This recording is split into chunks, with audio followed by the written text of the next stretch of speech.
Bem, vamos retornar para a segunda parte, então, dessa aula inaugural, né? Então, tenho, sem grandes formalidades, né? Tenho o prazer de apresentar, então, para vocês o professor José Garcês Girardi, da Escola de Direito de São Paulo, da Faculdade da Fundação Getúlio Vargas, para a palestra dele, né? Agradecendo de novo, né, a presença dele, né? E assim, espero também de você depois a gente um bom debate com o Garcês. Obrigado, professor Caio, professor Humberto, professor Paulo, todos os colegas que estão aqui. Uma grande alegria estar aqui. Queria dar as boas-vindas a vocês à Faculdade de Ribeirão, uma faculdade que tem enorme admiração. É uma das top do Brasil, não por acaso, vocês sabem disso. E hoje, ouvindo aqui a apresentação, eu fiquei mais ainda encantado com a faculdade, porque é uma grande faculdade, é uma faculdade que tem coragem de mudar quando está fazendo sucesso. Quando você está mal, mudar é uma necessidade, não é coragem. Quando você está no topo, mudar é um sinal de que você é excelente, que você não se acomoda no que você conseguiu. E acho que essa é uma coisa para todos nós. Grande entrando no vestibular, mas não vão descansar aí, vão para mais coisas. Então é uma grande alegria, professor Humberto e todos os colegas, quero agradecer de coração o privilégio que eu sinto de conversar com vocês aqui, né? E vou falar uma fala que tenta fazer o seguinte: a gente falou aqui de teoria e prática. Essas mudanças que a gente está fazendo na educação não é para ficar bonitinho, não é para que vocês gostem mais do curso, certo? É porque a educação não está funcionando. O Brasil mete uma pipa de dinheiro em educação superior e nós temos um resultado pífio, num país que não tem recursos. Então, nós precisamos pensar por que isso acontece. E nós temos que entender também que isso não acontece por razões banais. Isso é uma questão mais complexa, que estoura na educação, mas não é que é só da educação. Nós estamos num momento em que as expectativas estão difíceis de calibrar. Por isso que eu fiz aqui uma brincadeira com vocês. Perdão. Coqueiro do obus, um verso do Caetano, né, que eu gosto muito, porque obus não é o contrário de coqueiro. Obus e coqueiro são coisas tão diferentes que é difícil até de você comparar, de você mensurar. O que é, afinal de contas, que você quer de mim? Se eu sou coqueiro e você quer obus, o que eu tenho que mudar? E é um pouco essa pergunta do nosso tempo. Nós sabemos o que está insatisfatório no nosso tempo, na política, na economia, na família, no gênero. Mas para onde a gente quer ir? Nós sabemos o que nós queremos com o futuro? Essa é uma pergunta muito difícil. Então, um pouquinho o que essa conversa com vocês, e depois eu espero um debate bastante vivo, mapear um pouquinho qual é o problema que nós estamos enfrentando e que aparece aqui na educação. Certo? Então, e que tem a ver com essa proposta do laboratório. Quais são os eixos de transformação? 2 eixos. Nós temos um eixo do sujeito e um eixo das instituições. Qual vai ser a minha provocação para vocês aqui hoje? Eu vou sugerir que nós todos nessa sala aqui, temos um jeito de sentir a vida que já é posterior à modernidade industrial. É pós-moderno. Mas que as instituições em que nós estamos, inclusive a universidade, são instituições que se dão por uma lógica moderna. Então são sujeitos pós-modernos habitando instituições modernas. Isso dá um colapso razoável. Então, essa distinção, essa tensão entre as duas lógicas me parece que se revela na política, se revela na família, se revela nos partidos políticos, se revela nos sindicatos, e nós precisamos pensar sobre isso. Vamos começar pela lógica da instituição. A lógica da instituição moderna está baseada, primeiro, no nosso amigo Descartes, né?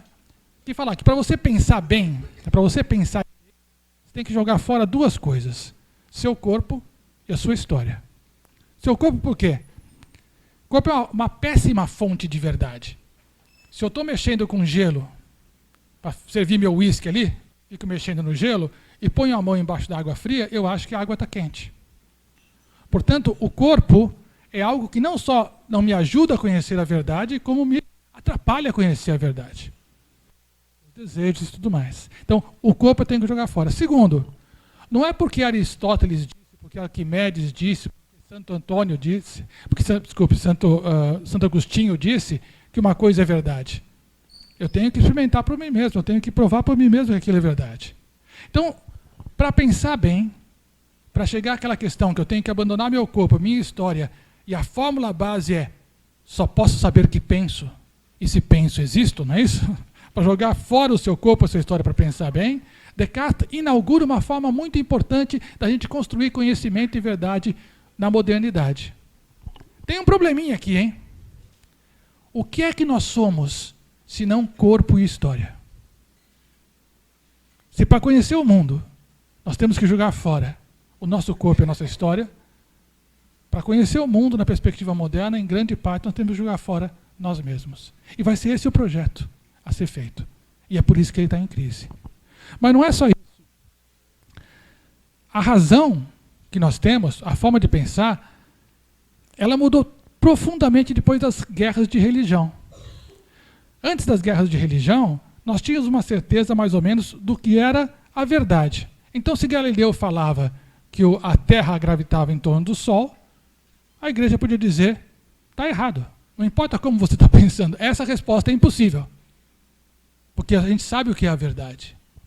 Depois das regras das guerras de religião e de vários outros fatores, ficou muito difícil saber: olha, você está dizendo a verdade, são os protestantes que estão dizendo a verdade, são os anglicanos, são os católicos, são os puritanos. A gente não sabe exatamente qual é a verdade última. Então, ao invés de você discutir o que você pensa, o que vai ter em comum é: não importa o que você pensa, desde que você pense bem. Pode pensar sobre qualquer coisa, pode pensar sobre as estrelas do mar, mas vai ter que pensar desse jeito. Porque mesmo a criatividade das estrelas do mar vai ter que ter um método. A razão, ela é instrumental para aquilo que você quer fazer. Não é à toa que o Descartes vai ter o discurso sobre o método. Em grande parte, vocês e nós são chamados à universidade para aprender o método. Por que no vestibular não posso saber seu nome, sua idade, se você é mulher, homem, branco, negro, asiático, casado, solteiro? Porque estou avaliando a sua razão. Não estou avaliando quem você é, estou avaliando como você pensa. É isso que os trouxe até aqui. E o que a instituição universitária te promete? Te dá um método para que você pense bem. Vocês ainda não têm isso na cabeça. Por enquanto, na cabeça só tem uma faixa verde, estou brincando. Vocês não têm isso na cabeça. Isso não é natural. Não é natural para a gente.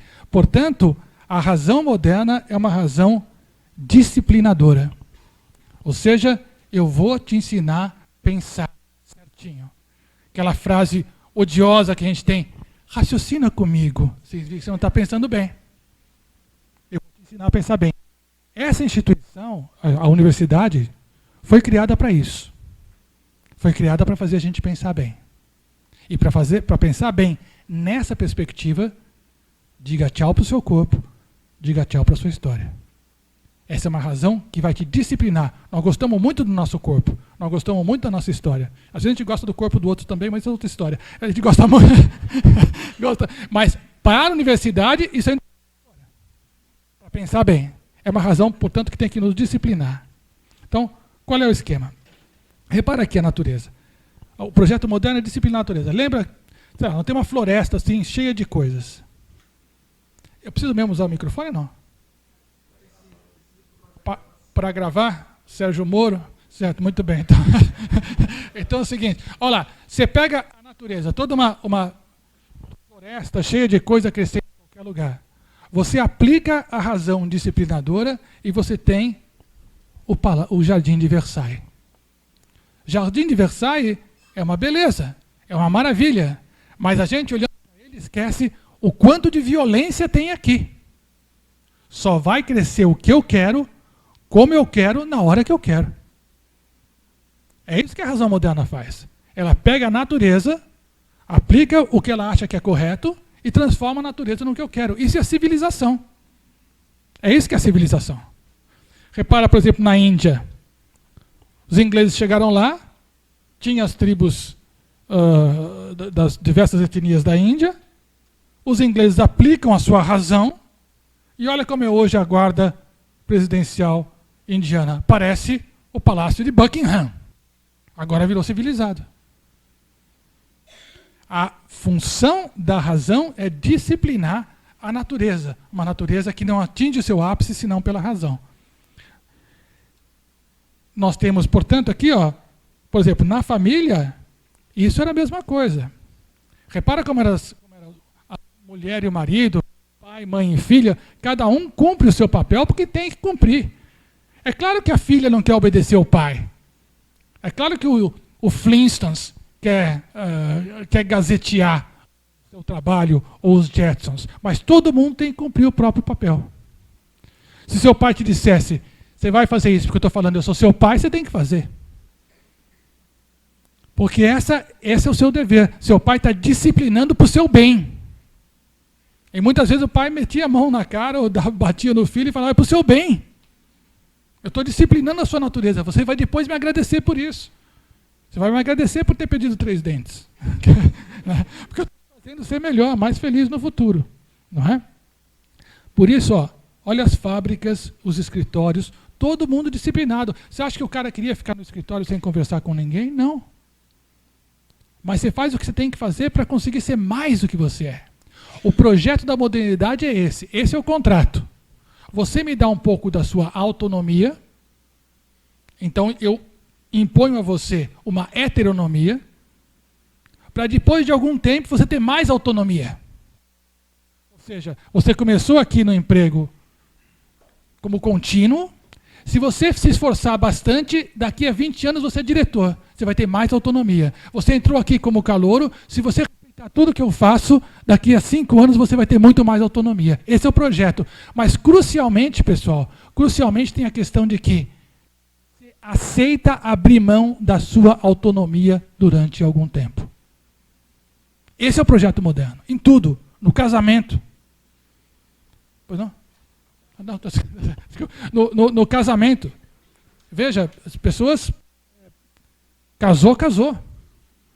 Está infeliz? Segura o tchan. Porque a médio prazo a família vai ser mais feliz. Então, o projeto moderno é um projeto em que você abre mão temporariamente da sua autonomia, para que alguém te diga o que fazer para ser melhor, para a heteronomia, para aí aumentar a sua autonomia. Isso vai dar, claro, já falamos aqui, ó, uma necessidade também de punir quem está fora disso.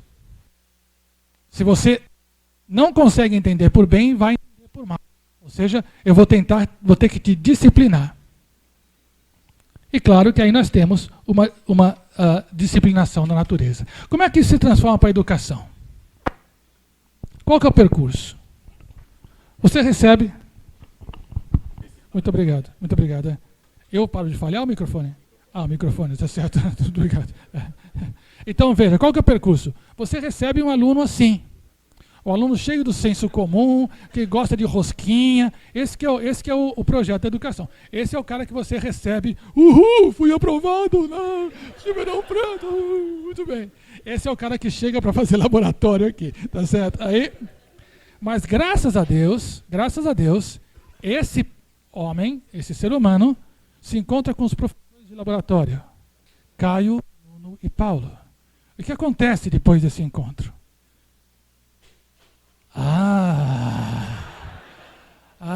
Então a função dos 3 é transformar o Homer Simpson, um cara que não sabe pensar, num cara que pensa perfeitamente. Mas não é só essa função que a universidade tem. Você transforma o Homer no Einstein, que funciona no mercado de trabalho. É para isso que a sociedade moderna criou a universidade, pô. Investe aqui, porque vai ter ganho lá. A universidade moderna não é criada para o Homer, é criada para ela mesma. Para que possa haver algum Homer que saiba mexer na máquina. A universidade moderna não é um projeto do sujeito, é um projeto social. Isso é uma mudança completamente, para a gente parece estranho. Mas você entra para poder se capacitar a servir a sociedade. Nesse sentido, nós temos um percurso muito forte na educação que vai do sujeito ao objeto. Quanto mais nós avançamos na educação, menos as nossas características de sujeito podem ser respeitadas. Vamos pensar um pouquinho no percurso do Brasil. Primeiro, vamos pensar na educação maternal e infantil. Antes da fundamental, né? Infantil. Quando é bem pequenininho ainda. 2, 3 anos, 4 anos. Como é que são as classes? Pequenas. Por que as classes são pequenas? Porque as crianças precisam de atenção individualizada, para suas características individuais. Segundo, como é que você pensa no programa de uma criança de 5 anos? Ela não tem disciplinas. Então vai lá, a criança canta a musiquinha. Eu estava na cozinha, tomando café, veio a formiguinha e mordeu o meu pé. Daí sacode o pé e tal. Muito bem. Para que as professoras dão essa questão da formiguinha? Não é que elas chegam assim e falam, ah, meu Deus do céu, está no programa, terceira aula, formiguinha. Não é isso. É porque elas sabem que a necessidade cognitiva daquele sujeito naquele momento é consciência corporal. Você constrói no ensino infantil a educação a partir do sujeito. Vamos retomar isso daqui a pouquinho. Por isso que projetos como esse, maravilhoso, da Ribeirão Preto, tem entre os seus detratores aqueles que falam que está infantilizando o ensino, porque presta atenção no sujeito. Porque a ideia é, quem presta atenção ao pequenininho é só para criança. Conforme você começa a crescer, você vai se tornando cada vez mais objeto e menos sujeito. Veja, no fundamental, aí da primeira ao 5º ano atualmente, você já tem questão de socialização e de formalização. Então, olha lá, tem que lavar a mão antes de comer. Agora vão sentar em círculo. Pegou o brinquedinho, guarda lá. Você começa a desconfiar que não dá para fazer tudo o que você quer. Que o seu tempo não é seu. Você não pode falar a hora que você quer. Você não pode pegar o brinquedo do amiguinho. Seu tempo não é seu. E seu tempo não é seu, o controle do seu corpo também não é seu. Quem controla seu tempo, controla seu corpo. Vocês estão aqui porque a faculdade pede que vocês estejam aqui. É um controle indireto do corpo. Começamos a educar, significa começamos a esquecer o sujeito e partir para o objeto. Esse é o projeto moderno. Aí você vai para o Fundamental 2. Vocês fizeram 6º ano ou 5ª série? 5ª série, vocês estão velhos, né? Então vocês fizeram 5ª série, certo? Então, já na 5ª série, primeiro tem aquela conversa das mães. Agora já está grande, hein? Agora não é mais tia. Olha lá, olha a despersonalização. A tia é uma relação afetiva, subjetiva. Eu não posso chamar de tia porque eu estou sinalizando que a relação não é mais afetiva. Então não vai gostar muito do seu professor, não. É outra coisa aqui. A tia você pode gostar com uma pessoa. O seu professor é outra coisa. Por isso você chama de professor, por isso que insistem tanto. Para lembrar que você está em outro lugar. E nesse momento aqui, eu dei aula, devia ter falado isso para vocês, dei aula 21 anos para ensino fundamental e médio. Série, terceiro colegial, dei aula. O que a gente faz aqui com os coitados? Coisa fundamental é ensinar a cumprir rotina. Eu era professor de inglês, então eu falava assim para a 5ª série. Abre aí a agenda. Tuesday. Bring exercise book. Pegue aí, por favor, anote aí. Anotou? Deixa eu ver, tá certo, anota aí e tal. Senhores pais, por favor, vejam a agenda de seus filhos, para que eles tragam tudo. É isso que o cara tem que aprender. Tem horário. Coitada da minha filha. Minha filha está casada já nos Estados Unidos, mas quando era pequenininha, ela estudava no mesmo colégio que eu dava aula. Chegou um dia de estar na 7ª série. A aula começava às 7, 10 para 7, ela falou, esqueci o livro de geografia. Ela tomou um esculacho daqueles. Você já deve ter ouvido algumas vezes. Você não tem horário? Não sabe que toda quinta-feira é geografia? 7 horas. Você é criança, será que eu preciso ver a sua mochila? Não é possível. Coloque o seu horário em frente do seu quarto, olha lá, confere tudo na noite anterior. Desculpe, não quero saber. Por quê? Você tem uma tarefa a cumprir, você tem que cumprir a tarefa. O importante é a tarefa, não é o que você está sentindo, se você é adolescente, está apaixonado, nada disso. Isso não me pergunte sobre isso. O que você está sentindo não me interessa. Se eu sou miserável, você também vai ser. Basicamente é isso, tá certo? Se eu tenho que entrar às 7 para dar aula, você tem que se lascar também para trazer geografia. É isso que nós estamos ensinando para as crianças. É isso que nós estamos ensinando para as crianças. A cumprir rotinas. A fazer o que elas têm que fazer, não o que elas querem fazer. Esses são os grandes. Esses são os grandes. Por isso que fica difícil chorar em sala de aula nessa época. Porque o seu sentimento está proscrito de sala de aula. Nós aprendemos rotinas, aprendemos a como ter o horário, caderno, caderneta, fila, tudo isso. Depois que você se organizou de tudo isso, que você já está formatado para cumprir o seu horário das 7 às 7h45 matemática, 7h45, 8h30 geografia, ou seja, você está formatado para o mercado de trabalho, você está adestrado para saber que o seu tempo não te pertence, você pode se especializar em alguma coisa. Você já tem uma certa autonomia, então você vai poder ter uma responsabilidade e vai escolher por exatas, humanas ou biológicas. E aí a transformação de sujeito em objeto é tão forte que as pessoas passam a se explicar a partir do objeto. Então eu falo, pô, você viu, sei lá, você viu o novo filme aí que você falou que é bom, do Denzel Washington, né? Sei lá, você viu o novo filme do Denzel Washington, ou aquele outro, Manchester à beira-mar? Viu Manchester à beira-mar? Aí o cara fala assim, não gosto desse tipo de filme, sou de exatas. Pronto, resolve. O que tem a ver ser de exatas com não gostar do Manchester à beira-mar? Mas é porque o cara já inculcou que a subjetividade dele é construída a partir do objeto. Ele está quase que completamente educado.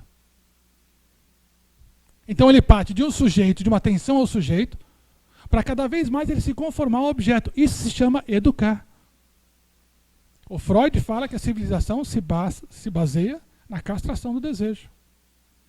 O que é uma criança bem educada? A criança tem uma relação com o brigadeiro que o viciado tem com cocaína. Ele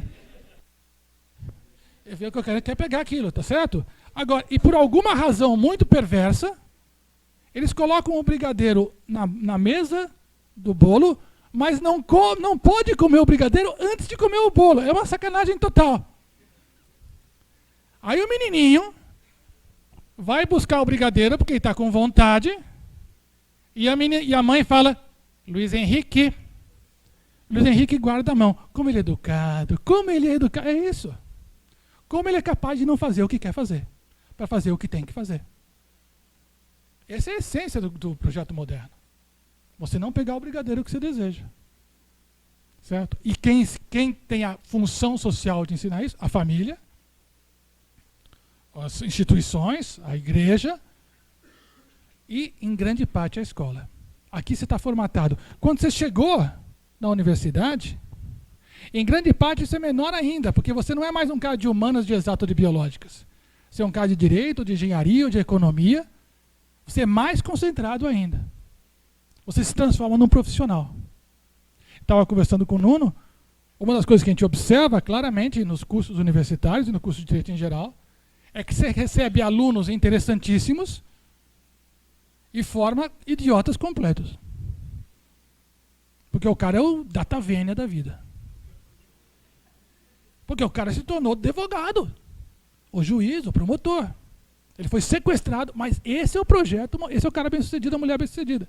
No projeto moderno. Isso é muito importante. Ou seja, eu fui abrindo mão da minha autonomia, fui aceitando ser formatado para ter sucesso aqui e aí fazer o que eu quero. Eu vou ser feliz quando eu estiver mais ou menos aposentado com 80 anos, aí sim, eu e minha mulher vamos para aquele esqui que nós queremos. Agora, isso aqui tem a ver com o método de conhecimento. O que é o método de conhecimento da modernidade?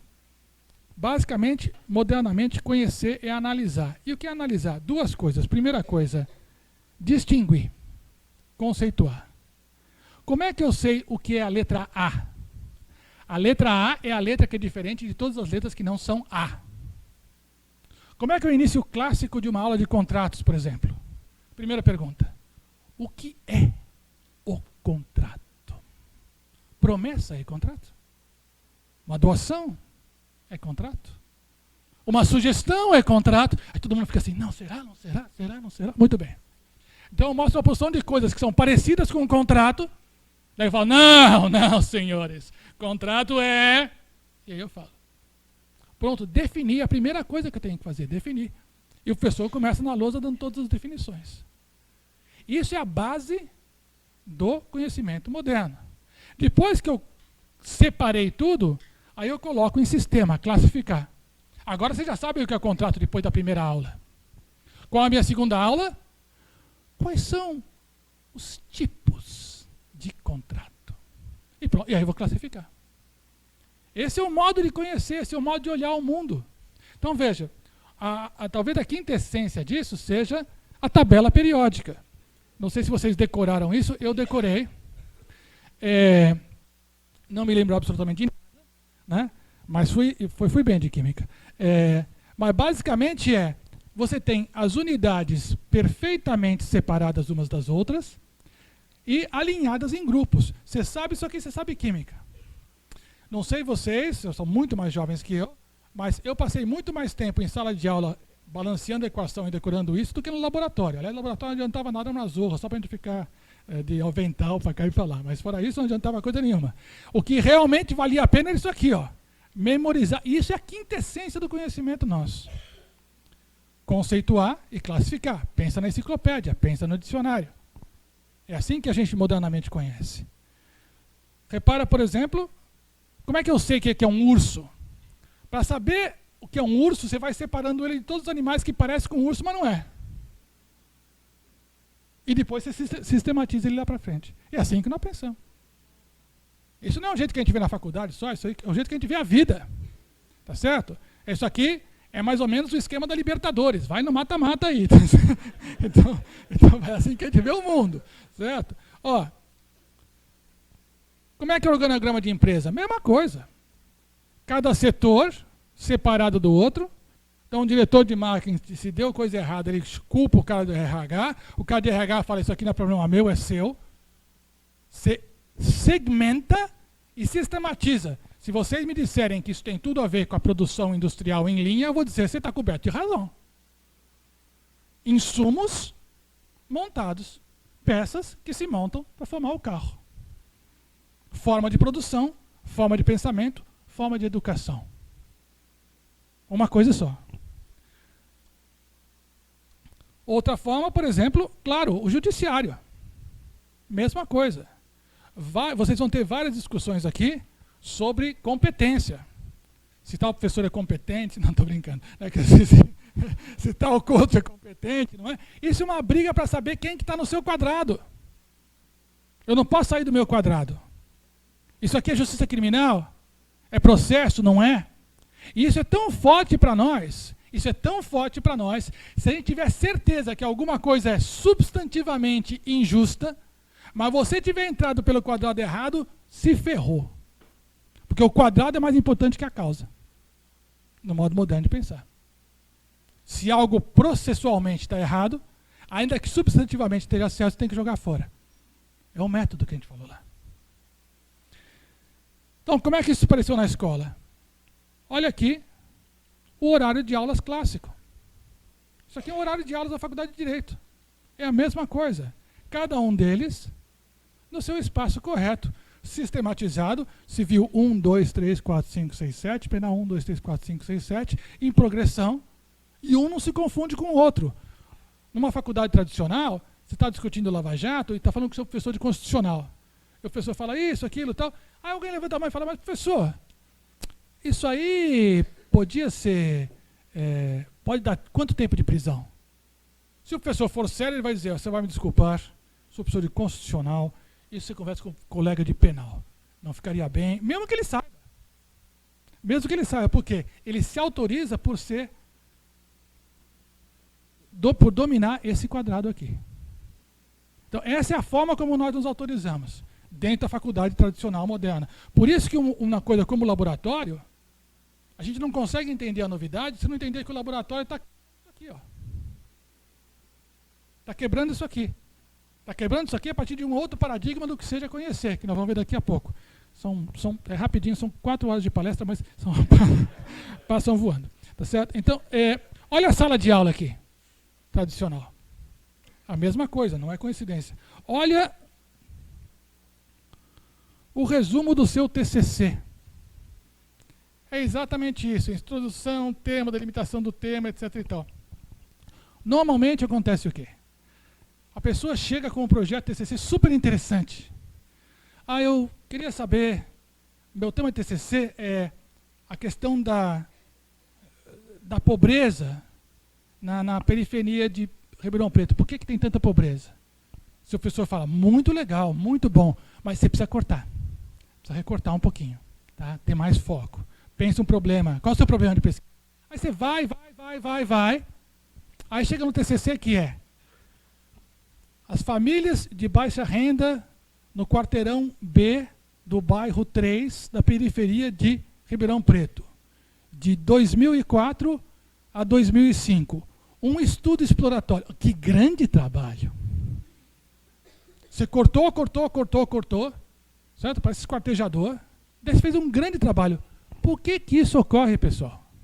Por uma coisa muito importante e que tem muito a ver com a mudança de projeto da Faculdade de Ribeirão Preto. A ciência moderna é uma ciência que busca explicar causa, não sentido. São duas coisas diferentes. Deixa eu contar uma história verdadeira. Meu pai morreu de infarto. De uma hora para outra, pum, morreu. Estava jogando sinuca. Demorou um tempão para voltar a jogar sinuca. Porque eu achava que ia morrer alguém na minha casa. Não tem nada a ver uma coisa com a outra, mas eu não jogava sinuca.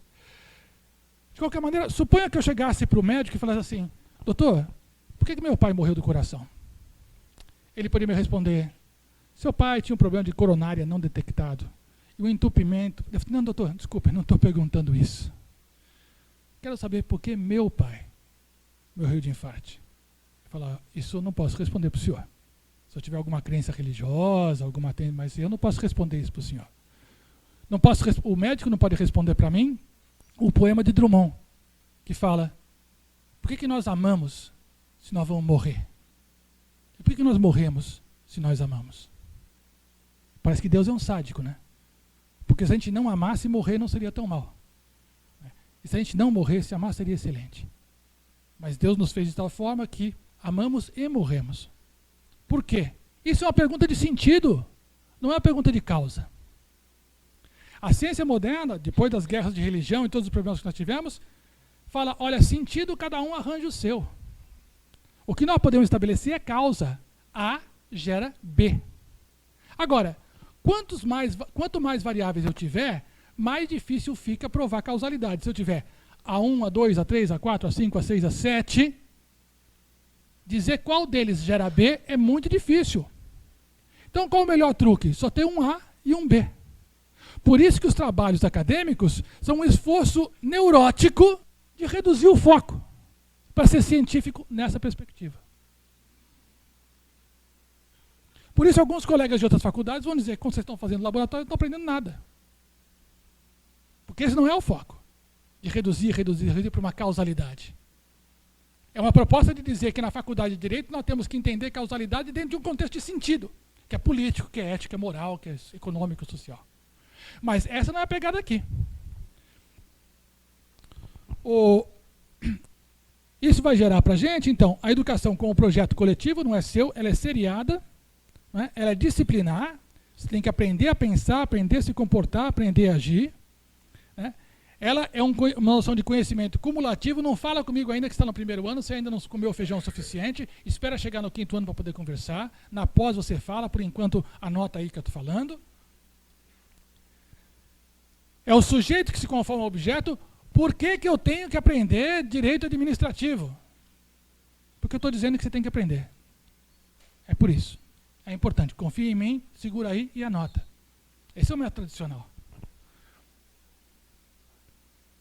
A gente tem preocupação com o processo e uma atenção comum sobre o objeto. Veja, um problema grave hoje em dia entre professores e alunos é a questão do plágio.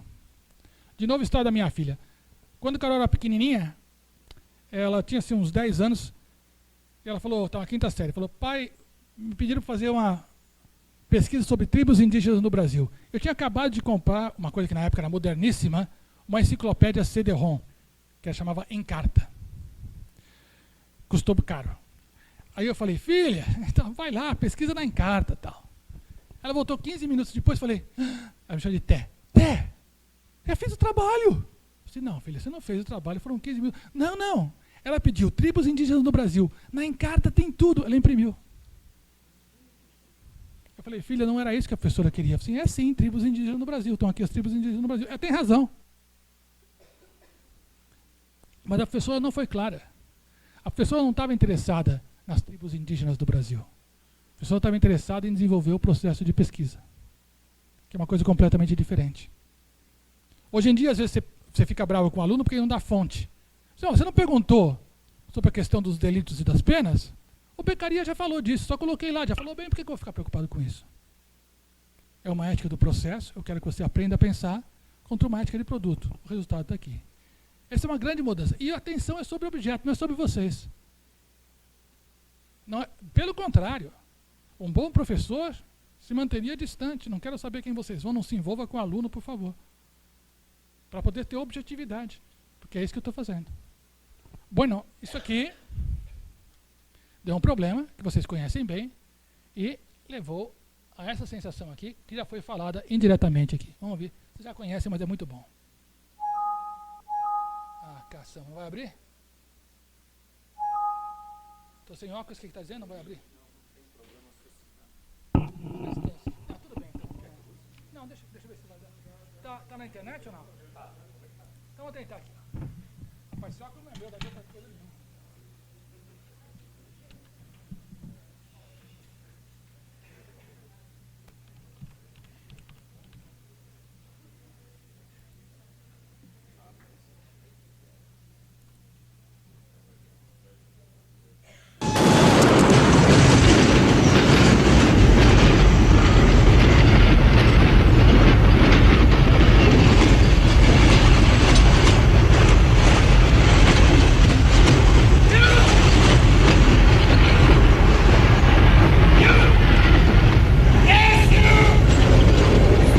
Deixa eu achar um com legenda, vai.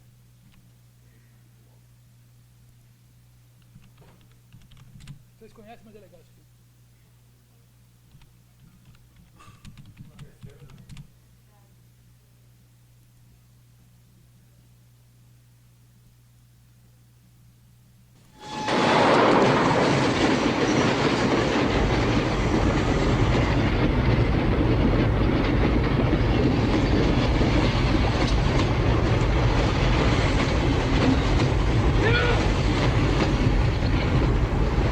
Scribblings? A secret code?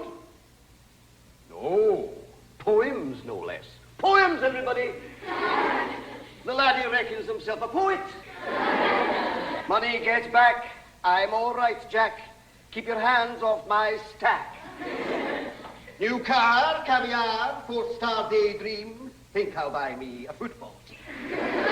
Absolute rubbish, laddies. Get on with your work. Repeat after me. An acre is the area of a rectangle whose length is 1 furlong. Muito legal, né?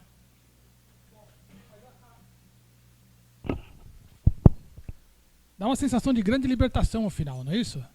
We don't need, and todo mundo conseguindo tirar aquelas máscaras em que todo mundo estava sendo igualado e tal. Mas não estamos sendo igualados. Então todo mundo agora, cada um pode ser diferente com o seu rosto, etc e tal. Acho que todo mundo fica feliz que eles pegam aquele professor que fala you and you e acaba com o cara. Mas tem algumas perguntas que ficam. Do we need any education? Do we need any education? Tem algo de muito no final que lembra muito os black blocs. O direito também é uma das instituições que disciplina. Nós temos direito de disciplinar os outros ou não? Você pode ser um teacher e leave your kids alone? É possível ser um teacher que leave your kids alone? Ou a função do teacher é never to let your kids alone?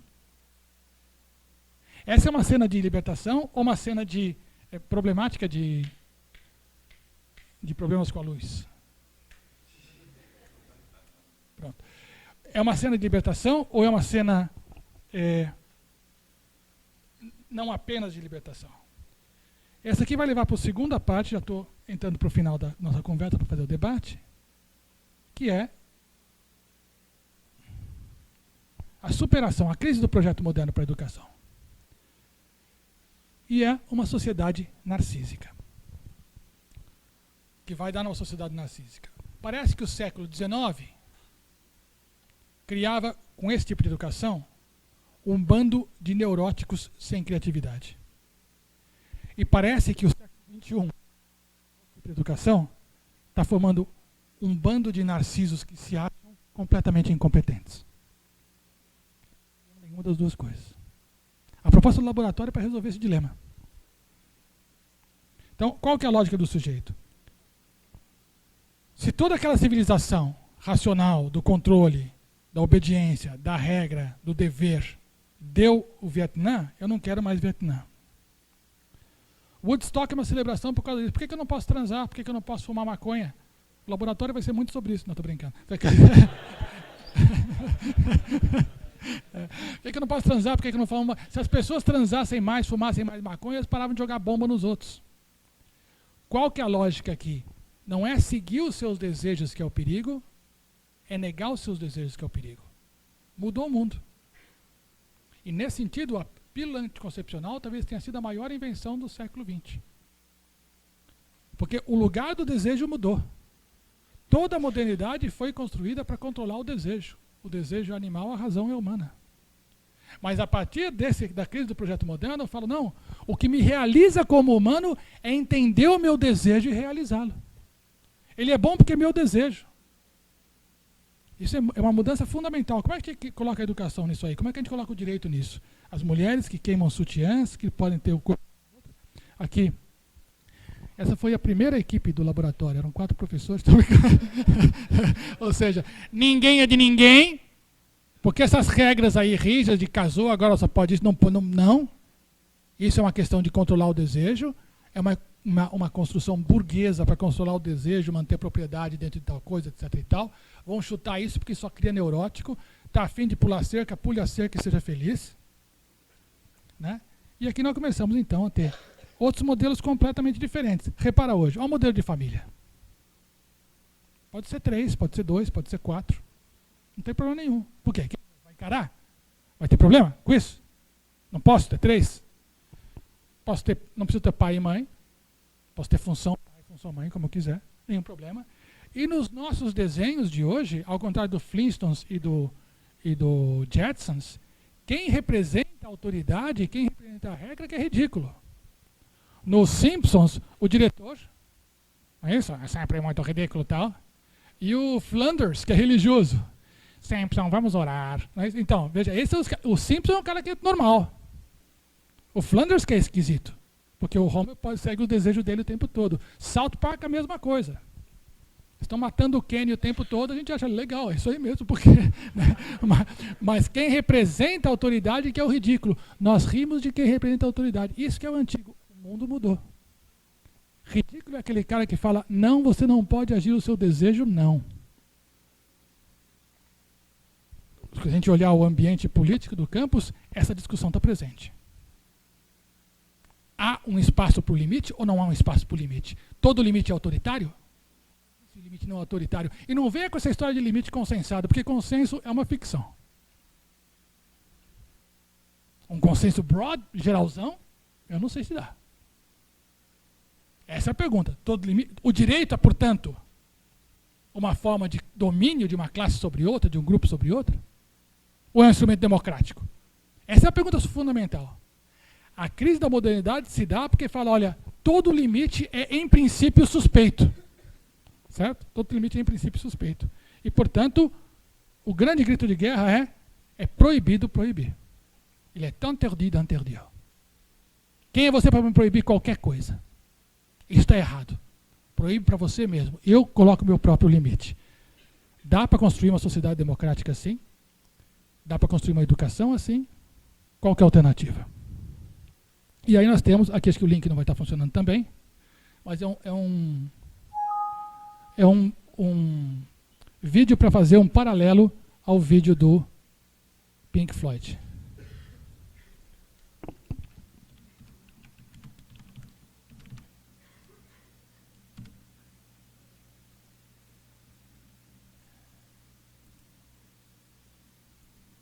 sei se vocês conhecem, é bem legal.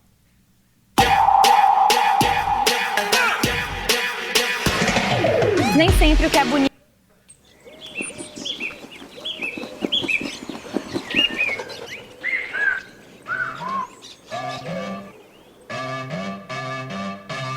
L'amour est comme l'oiseau de Twitter.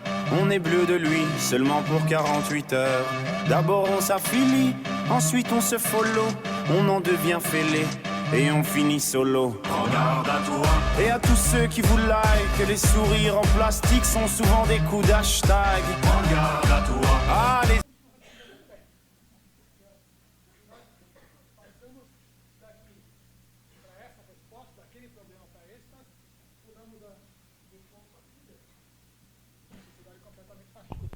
completamente narcísico. Está vendo isso aqui? É controle, certo? Eu tenho que falar aqui nesse negócio, né? Olha lá. Então, aqui eu vou seguir rapidamente um grande livro, capítulo 14 do Senate, The Fall of the Public Man, existe também em português. Então, qual é a questão? O que ele fala? O mito de Weber, de argumento de Max Weber, segundo o Senate. Qual é o argumento do Weber? A perda de uma religião ritual, catolicismo, e a emergência do capitalismo levam a um objetivo comum: abster-se da gratificação com o fim de validar o self. Esse é o ascetismo secular. O que ele está dizendo com isso? Os católicos, sei lá, o cara chegava para o padre e falava assim: ah, seu padre, desculpa, viu? Mas eu traí minha mulher, eu bebi demais, tenho desfalque na firma, eu menti para minha sogra. Aí o padre falava: danadinho, hein? Danadinho. 10 Ave Marias, faça uma doação para a igreja, lavou, tá limpo, tchau, segue, tá bom. Os puritanos falam: não, senhor, não, senhor. Você fez, agora você vai para o quinto dos infernos. Tá certo? Então, veja, o católico, na caricatura aqui do Max Weber, vamos dizer, se ele traía a esposa com a vizinha, ele tinha a chance de, ainda assim, ir para o céu, porque ele se confessava antes de morrer. Puritano, não, senhor. Você fez, você fica. Então, a menina tinha que pensar, estava lá interessada no bonitão, ela tinha que pensar: 3 semanas de sexo selvagem, uma eternidade no inferno. Sexo selvagem, inferno. Não. Ela se negava. O cara se negava. Você negava o seu prazer para ter muito mais prazer depois. Porque não dá para você comparar 3 semanas de prazer com uma eternidade de sofrimento. Então é mau negócio você fazer isso. É mau negócio pecar. Você economiza agora a sua vontade para poder realizá-la muito melhor no futuro. Esse é o espírito do capitalismo. Minha cunhada, isso é verdade, minha cunhada ganhou R$100 na Mega Sena. Eu não sabia que eles pagavam por 4 números. Ela ganhou 4 números, ganhou R$800. Fosse eu que ganhasse R$800, ia falar para minha mulher: amor, se prepara, hoje vamos para o restaurante top, chutar o balde, tá certo? Porque R$800 não vai resolver a minha vida e eu nunca vou num desses restaurantes. Por isso que eu não tenho grana. Exatamente por isso. Mas tive ótimos jantares já. Agora, fosse meu cunhado diria: olha, R$800, se você colocar em CDB, em 2028 você vai estar com R$935. Perfeito! Meu cunhado está bem de vida que vocês não acreditam. Certo? Mas veja, a grande coisa aqui significava, para você ser feliz, você tem que ser capaz de segurar o tchan. Segura o tchan. Na aula, na escola, na família, na dieta, em tudo. No trabalho. Porque isso vai te fazer mais feliz no futuro. Ou seja, segura a sua autonomia por um tempo, para aumentar a sua autonomia depois. Mas tem uma coisa super importante aqui. Esse pessoal acreditava que ia ter alguma coisa depois da morte. E que, portanto, era investimento. Sem falar individualmente, o nosso tempo não tem, na melhor das hipóteses, muitas dúvidas quanto a isso. E por que eu vou abrir mão dessas 3 semanas de sexo selvagem em nome de algo que pode não existir? Por que eu vou abrir mão de um presente em nome de um futuro que pode nunca vir? Eu quero ser feliz, eu quero ser feliz agora. Agora. E, portanto, se a palestra está chata, eu vou embora. Eu tenho que ser feliz agora, porque eu não sei o que vai acontecer depois. Eu não posso esperar para ser feliz, eu tenho que ser feliz o tempo todo. Essa é a doença do nosso tempo. A gente acha que ser infeliz é um acidente. A gente tem que se livrar disso. Tomando aspirina, bebendo, vendo pornô na internet. Você tem que esquecer que está infeliz. Isso é um acidente. Eu tenho que estar feliz o tempo todo. Portanto, se um professor, se um chefe, se um pai me pede para fazer algo que eu não estou afim de fazer, esse cara está sendo monstruoso comigo. Ele está me fazendo uma demanda eticamente insustentável. Ele está pedindo que eu seja feliz, sendo que pode ser que eu nunca mais possa ser feliz de novo. Quem é ele para fazer isso? Quem é ele para pedir para fazer um trabalho que eu não estou a fim de fazer? Essa é a questão do nosso tempo. E uma questão que está criando tremenda angústia. Porque a felicidade é algo comparativo. Você está super feliz com o seu celular. Chega alguém com um celular melhor, você está menos feliz. A minha sogra mora no interior. Então a gente leva lá para ela a revista Cláudia. Outro dia eu fiquei vendo. Vamos supor que você está feliz com a sua vida sexual, tá certo? Você está muito feliz com a sua vida sexual. Aí você compra essa Cláudia, que tinha uma matéria. 12 tipos de orgasmo que você tem que conhecer antes de morrer. Eu falei, 12? 12? É impossível. Tá certo? Ou seja, imediatamente você está menos feliz. E se você tiver 12, vai ter uma publicação que fala que são 35. Você nunca está feliz. É por isso que o Sennett fala que nós estamos numa sociedade narcísica e angustiada. Porque nós achamos que se não estivermos sendo felizes o tempo todo, estamos desperdiçando tempo. E não conseguimos ser felizes o tempo todo porque estamos angustiados por isso. Por isso a nossa tolerância por sala de aula está cada vez menor.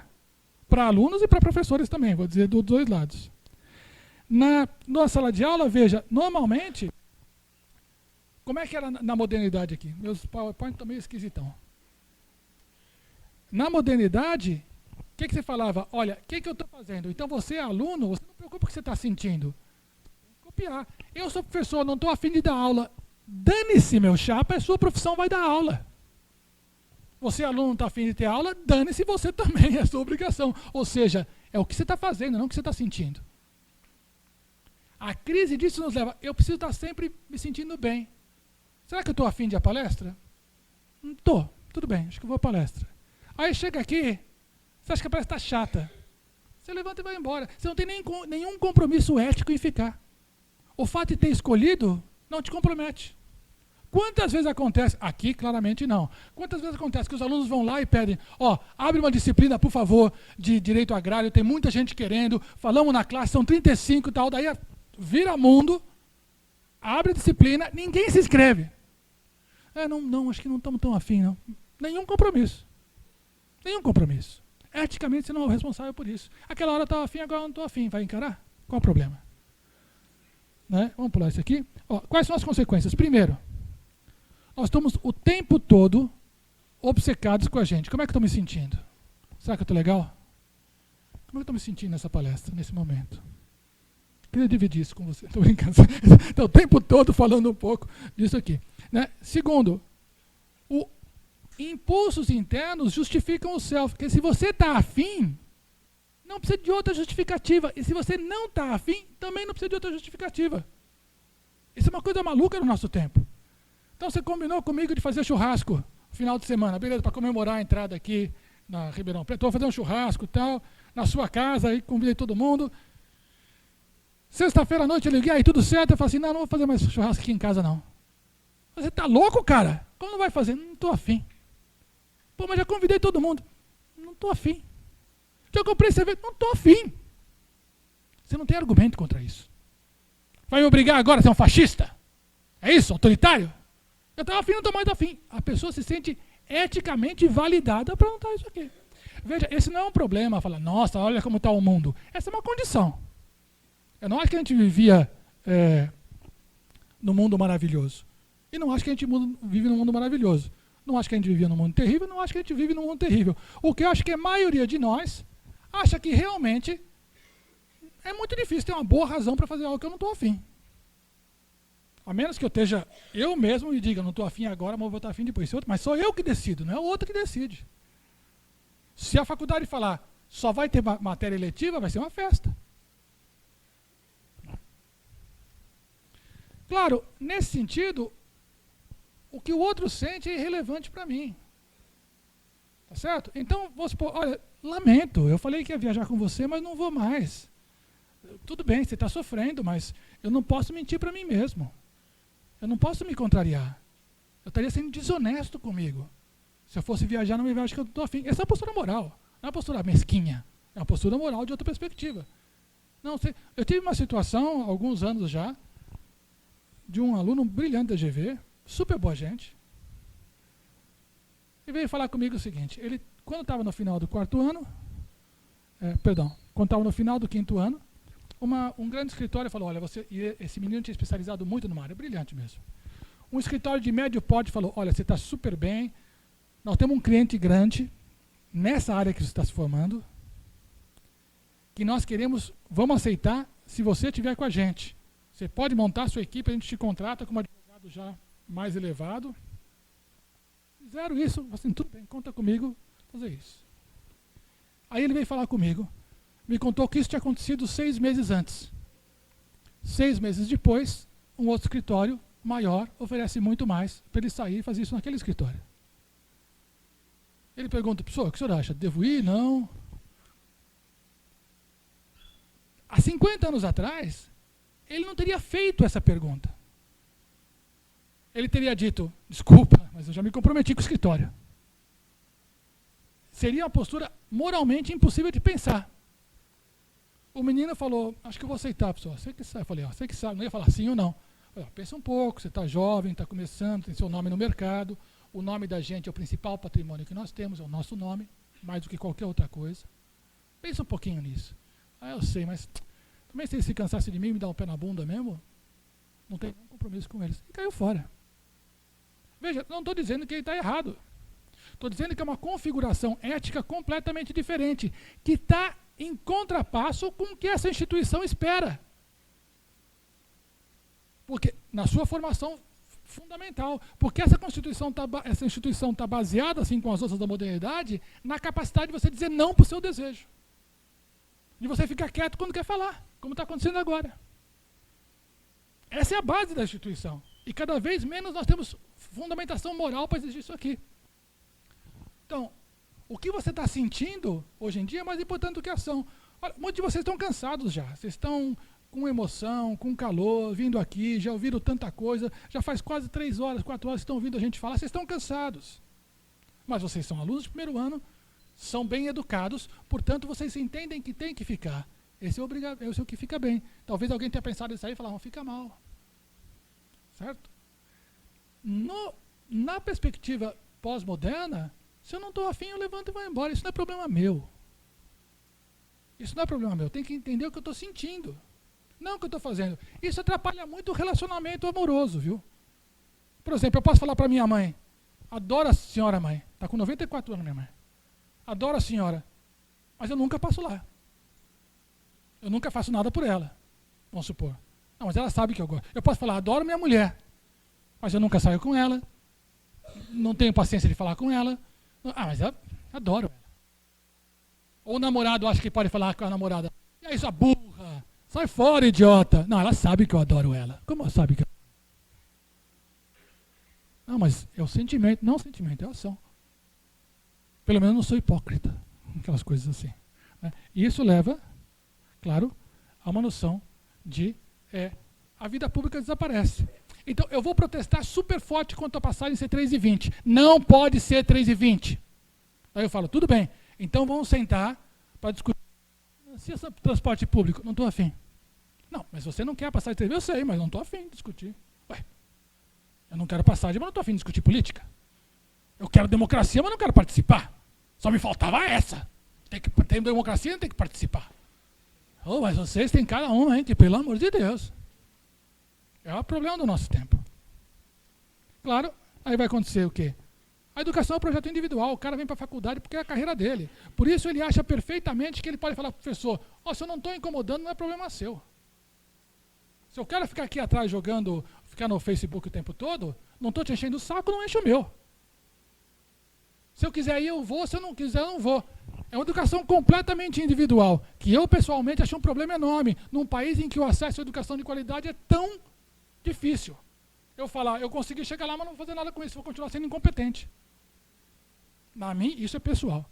Na minha opinião, quem tem condição de se capacitar e continua incompetente por preguiça ou por molecagem, é moralmente responsável. Moralmente responsável. O país precisa de jurista competente. Vocês têm a chance de ser juristas super competentes. Estou mais a fim de tomar uma cerveja? Shame on you. Shame on you. Porque aquele cara que não sabe ler precisava de um jurista competente. E ele não teve a chance. Mas, na modernidade, a educação é um projeto individual. Modular, eu faço o que eu quero, a hora que eu quero. A função da educação, Não é para a sociedade, é para você ter mais poder, para você colocar no seu currículo, etc. e tal. O conhecimento é em rede, você vai conhecer o que você precisa, a hora que você precisa, você escolhe o que você quer estudar, o produto que é importante e é o que você se interessa que vai ser. Por isso o aumento em todos nós das eletivas. E redução das obrigatórias, como nós fizemos também na GV. Qual que é a solução então aqui? Aqui nós estamos encerrando. Nesse contexto nós temos uma situação em que a instituição tem autoridade, mas não tem legitimidade. Você acha que realmente o professor está sendo sacana, ou que isso não faz sentido, que é um absurdo, e vai todo mundo reclamar com o Humberto. E ao mesmo tempo, essa subjetividade nova que todos nós temos, não são vocês, todos nós temos, ela tem legitimidade, mas não tem autoridade. E esse é o espírito que nós temos. Quando nós falamos de métodos participativos como laboratório, essa que é a tentativa de fazer isso. Ou seja, nós reconhecemos que esses sujeitos aqui não conseguem ser formatados daquela maneira homogênea que a modernidade exigia. Por outro lado, nós entendemos também que existe aqui nessa instituição um repertório comum que vai para lá das idiosincrasias ou diferenças individuais de cada um de nós, que é uma preciosidade.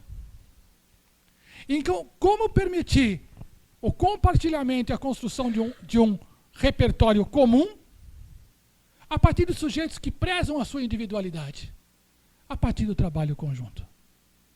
A partir da construção conjunta desse objeto, por parte daqueles que já estão com ele há mais tempo.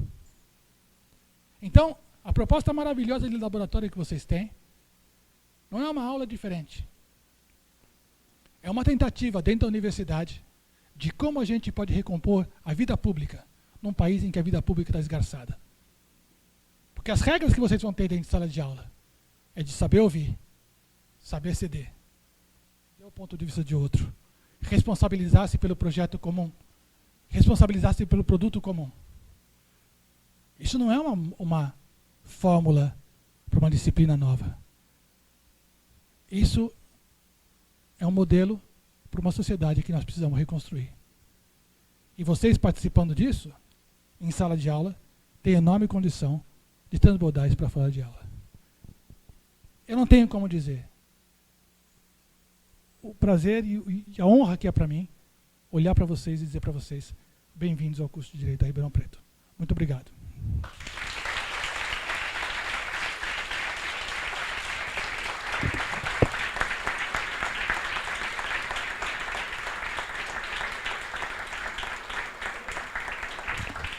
Podemos fazer uma rodada de perguntas, insultos.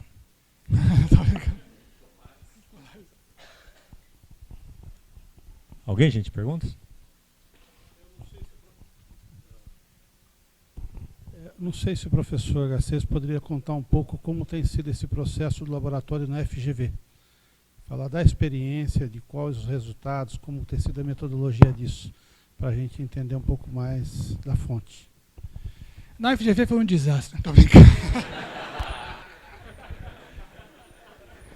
Deu completamente errado. Estou brincando. Nós não temos essa experiência na FGV exatamente como essa.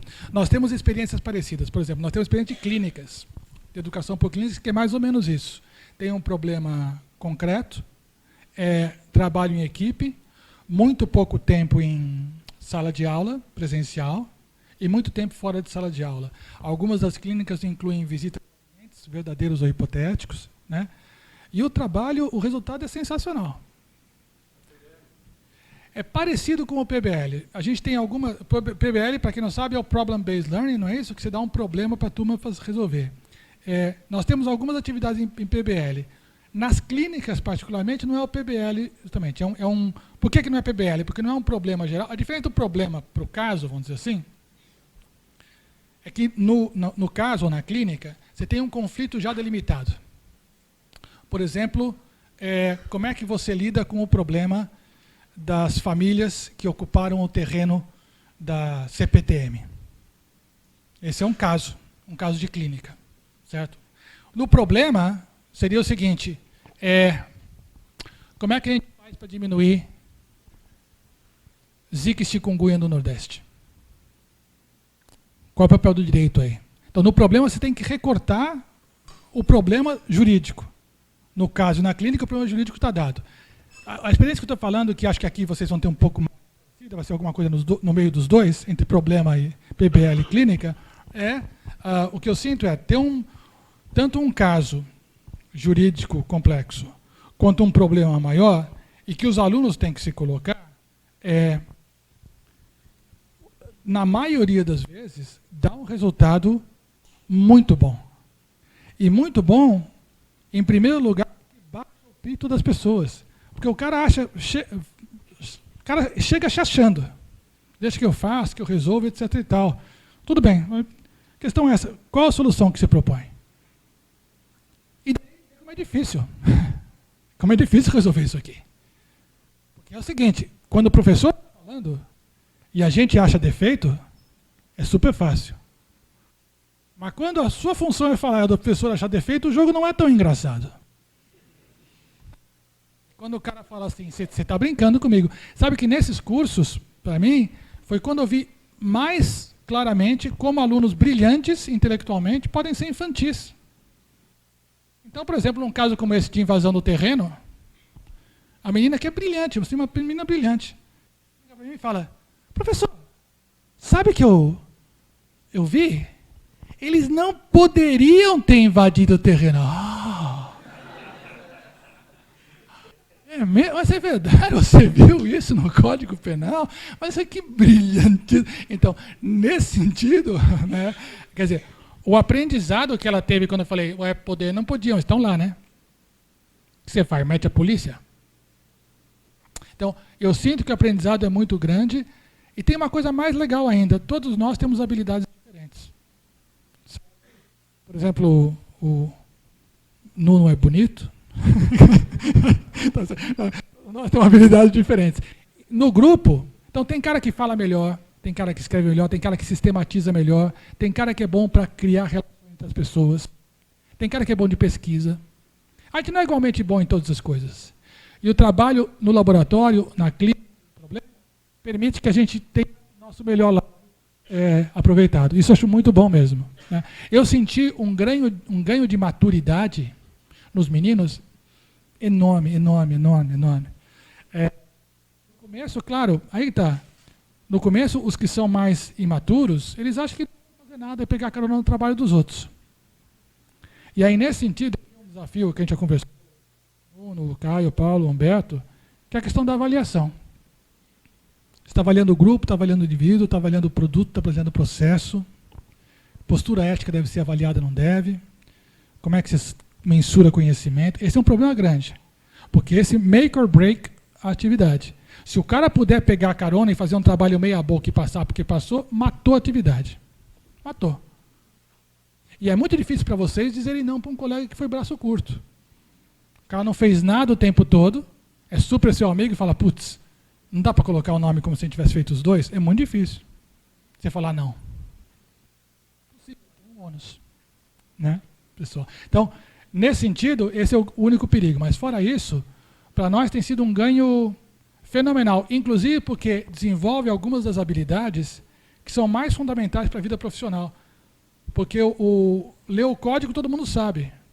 Né? O cara precisa saber procurar onde no código e o que ele faz com isso. Certo? E isso faz muito mal. A experiência tem sido muito, muito legal. Tanto assim que a gente reduziu, como eu falei, a gente tinha 8 disciplinas de 60 horas. Nós não, eram 9 disciplinas de 60 horas. Nós diminuímos para 5 e aumentamos para 90 horas. Mas dessas 90 horas, 30 são fora de sala de aula. É muito parecido com o que vocês estão fazendo aqui. Mas tem a opção de tarefa. A experiência tem sido ótima. Agora, de novo, o preço de fazer essa coisa mais inovativa é que a responsabilidade de vocês é muito maior. Porque quando a gente tem o esquema tradicional de escola, a molecagem escolar está justificada. Quando não tem ninguém, você só tem que apresentar o produto depois, você faz o que você quiser com o seu tempo, a necessidade de uma disciplina interna é muito maior. Mas ocorre também. De qualquer maneira, que eu queria dizer que foi realmente fabuloso, estou super contente com o resultado na GV, temos defeito, temos que melhorar, mas em princípio a meninada aprende muito mais do que com o método, mas muito mais que o método tradicional. Tanto assim que tanto você, certamente pelo mercado, quanto a GV, os caras estão pedindo para vir, porque o cara já chega sabendo pensar. Sim.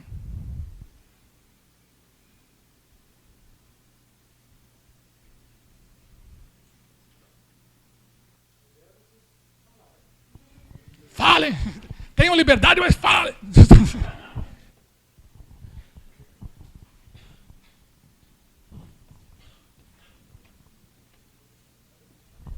Pois não?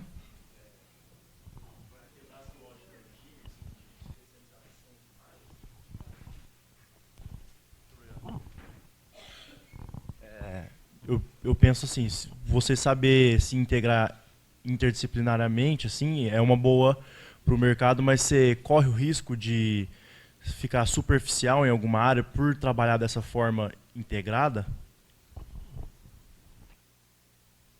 Excelente pergunta. Até para enfrentar um problema. Ah, rapaz. Está bloqueada. Essa pós-modernidade me mata. Essa é uma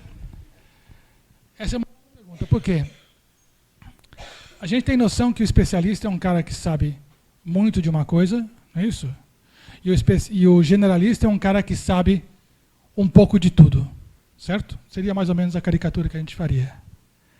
Mas, na verdade, você não consegue ser um especialista se você não tem um conhecimento muito bom do todo. O Humberto é especialista em direito internacional. Se ele não manja a teoria do direito, se ele não manja filosofia do direito, direito civil, direito contratual, direito econômico, ele não pode ser especialista em direito internacional. Essa é uma o especialista não é um burro em muita coisa e muito inteligente numa. É o cara que é muito bom no geral e excelente numa coisa particular. Não pode ser bom no específico se você não é bom no geral. Então, o que acontece aqui, nesse tipo de ensino que a Ribeirão Preto está propondo? Você tem um conhecimento do geral na tua cara, está surgindo o tempo todo, só que você começa a perceber que tem algumas coisas que você tem mais jeito. Por exemplo, vou falar uma coisa que eu não tenho jeito. Eu não tenho jeito para cálculo econômico, que é super importante. Você vai desenhar política pública, quanto custa uma criança na escola? Vale mais o Estado fornecer a escola ou o Estado pedir para a iniciativa privada? É mais barato? Tem alguém que tem um cálculo econômico para fazer isso. Veja, você começa a perceber que na resolução do problema, você era muito bom nisso, mas está vendo o problema. Mas aos poucos você percebe que você tem uma vocação de se especializar em direito econômico. Ah, esse é o especialista. O cara que conhece só uma coisa é o despachante. Não é advogado. O cara sabe como tirar certidão, o cara sabe como driblar o Detran, sabe tudo isso. Mas não é especialista. Ele é limitado. Então, isso é muito legal. Esse tipo de ensino te permite experimentar o todo e, nesse processo, conhecer as suas preferências. Aquele cara argumenta muito bem, aquele cara sempre pensa na perspectiva constitucional. Talvez possa ser isso. Mas isso é muito importante. E aqui, uma coisa que eu acho fundamental para esse começo de jornada. Vocês não têm a mínima noção do que vai acontecer com vocês. Portanto, é o seguinte. Você acha que gosta, sei lá, talvez você acha que gosta de empresarial, de direitos humanos, de direito econômico, ou, sobretudo, você acha que tem uma área que você tem certeza que não quer. Isso eu tenho certeza que não quero. You really... Certo? Faça a sua mala. Você está fazendo sua mala para ir para o Havaí. E eu falo, coloca um pullover de lã. Estou indo para o Havaí. Coloca o pullover de lã. Você coloca o pullover de lã. O avião é sequestrado e vocês vão para a Rússia. Você fala, eu tenho o pullover de lã. Essa é a carreira de vocês. Um bom profissional, esse dado é de mais ou menos uns 15 anos atrás. Um bom profissional muda de carreira mais ou menos 7 vezes durante a vida profissional.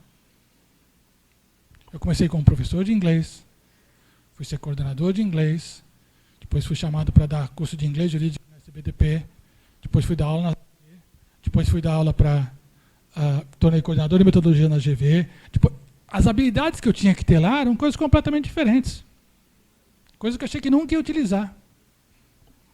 E apareceram para mim. Então, uma tentação agora é você especializar cedo demais. Não especializa cedo demais. Vai ter muito tempo para especializar. Tempo de namorar. Então namora um pouco aí, depois você vai... Metafórica minha fala. Ou seja, experimenta vários ramos do direito aí. Por favor.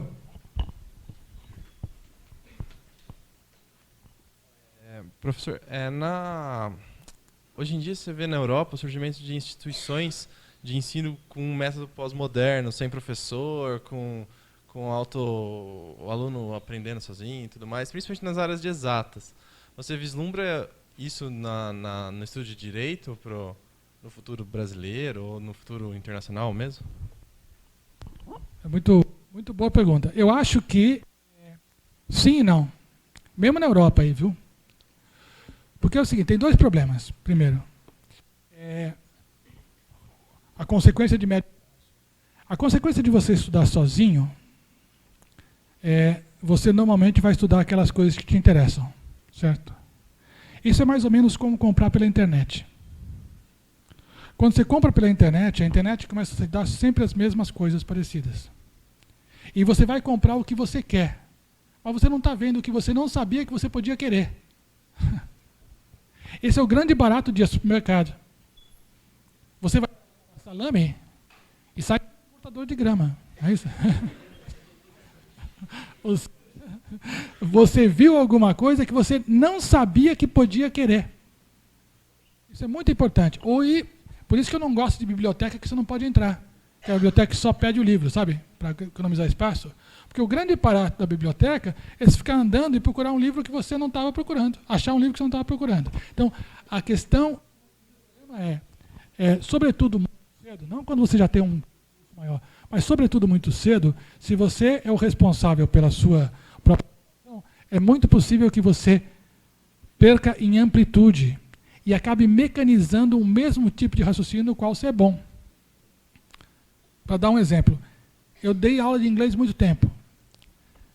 A coisa mais difícil que tem, você pegar um cara que não sabe falar inglês e passar para o nível médio, é mais ou menos fácil. Médio para fluent é um pouco mais difícil. Fluent para near native é muito difícil. Por quê? Porque o cara já sabe fazer algumas coisas. Como ele já dá conta com o inglês que ele sabe, ele não desenvolve outras coisas, porque já tem tudo que dá para fazer aqui. É que nem o tenista profissional. Tenista profissional é o cara que, vamos supor, o cara bate muito bem com a direita. Ele chegou quase que ao topo do ranking porque a direita dele é ótima. Ele nunca vai ser bom se ele não tiver uma esquerda boa também. Aí tem que ter o técnico, falar, a direita você não vai usar. Tem que ter alguém que fala, você pensa muito bem aqui, mas vai ter que pensar exatamente como você não está acostumado a pensar. Isso é um problema de estudar sozinho. Agora, tem uma outra parte que eu acho que está mais do que certo isso. Porque boa parte do tempo de sala de aula é para passar a informação que você consegue pegar sozinho. Eu não preciso fazer isso para você. É ruim, é pouco produtivo. Isso no almoço. Quando eu era moleque, estou aí por volta de 67, 68, quando a professora copiava os produtos da Colômbia, extensão, se eu não copiasse, para achar aquela informação era um UPA, cara. Biblioteca, etc. e tal. Então, era uma tecnologia de informação muito boa, porque ela escrevendo uma vez na lousa, ela multiplicava por 80 o alcance da informação. Era um bom uso do tempo em sala de aula. Hoje em dia, como eu falo, a Síria está... Puta, que situação horrível. Será que isso afetou a produção do petróleo nos últimos 6 anos? Vou no celular e me dá essa informação em 3 segundos. É mau uso de sala de aula construir informação. E, nesse sentido, eu acho que o estudo individual tem que ser fortalecido. E esse é um dos grandes cabos de guerra num projeto como esse aqui do laboratório. Porque o debate no laboratório, o debate lá nas nossas clínicas, não é mesa redonda futebol debate. Você chega lá, senta e fala o que você achou do lance. Senta, meu amigo, é pro... De novo, essa coisa. Nós não temos direito moral de sermos incompetentes. O cara pediu para você ler o li o texto do Ronaldo, pedi o texto de ler Pensando por Conceitos, é porque isso qualifica a forma de pensar. E você tem motor para isso. Isso exige que o cara faça em casa e venha para cá com isso lido. Eu não vou ler para você o texto. E aí tem uma questão difícil nesses cursos, que muita gente não lê. E dá um gato, finge que leu, porque lê um pedacinho. Tu não pensa que o professor é idiota. Se lê um pedacinho, faz uma pergunta. Então, isso é muito importante. Mas, nesse sentido, eu acho que a educação individual ela vai progredir muito no que tem de coleta de informação específica. Mas eu vejo um perigo na medida em que ela antecipa a capacidade de foco e perde amplitude. Isso, socialmente, é o que se vê nas redes sociais, no Facebook, nas coisas todas, e só se relaciona com pessoas que pensam como você. Daí, quando vem alguém que pensa diferente, a gente fala, ou esse cara é burro, ou esse cara está de má fé. E aí nós estamos correndo a democracia. Ao sermos capazes de isolar as vozes, que não são as vozes que nós gostamos de ouvir, da tolerância. E perdemos a naturalização da diferença. Não é um problema. A briga pela democracia foi a briga por discordar, por pensar diferente, por achar que o outro é um imbecil. E ficar feliz que ele é um imbecil. Porque, na verdade, é muito provável que ele pense a mesma coisa a meu respeito. Mas nós dois gostamos de ter essa liberdade, de ouvir um ao outro. Estamos perdendo isso. No campo da educação pode acontecer isso também. E não acho que isso esteja em descompasso com o processo político que está acontecendo na Europa, mas essa é uma outra história.